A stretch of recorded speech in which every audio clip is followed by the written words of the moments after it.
Jesus taught us to pray, "Thy kingdom come, thy will be done on earth as it is in heaven." To pray for God's kingdom to come in our midst, to pray for God's reign to be realized in our midst, is to pray for God's will to be done, to pray that God's dream might be realized in our lives and in our time. In my home parish, where I grew up in Buffalo, New York, there was a woman who lived in a house that caught fire in the 1940s.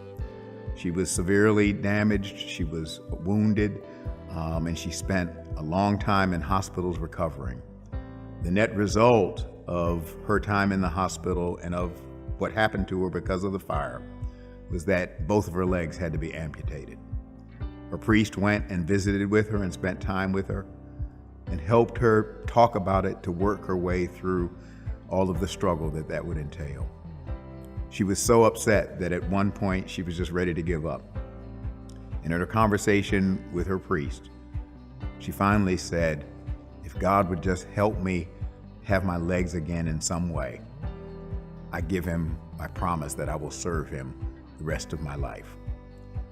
Well, through the medical technologies that were available at that time, she was able to get 2 prosthetic devices, 2 prosthetic legs that helped her walk. And all the time when I grew up and many other children in that church, we knew her as Aunt Ruth, and she had crutches and those 2 prosthetic legs.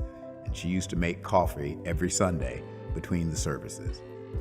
She also used to make robes and vestments for the little ones who would serve on the altar, for whom the vestment companies didn't make vestments.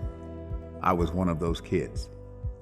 In fact, the truth is, she made vestments for young children who would serve on the altar as acolytes, and today there are 6 or 7 of those young children who are actually priests of the church, serving the church today.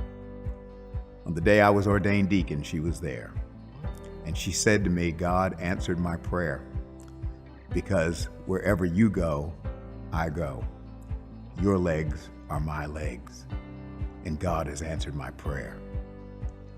Thy kingdom come, thy will be done on earth as it is in heaven." Therein is a prayer that God's will and God's dream might be realized in our time and in our lives. And I saw it happen with Aunt Ruth. God love you. God bless you. And may God hold us all in those almighty hands of love.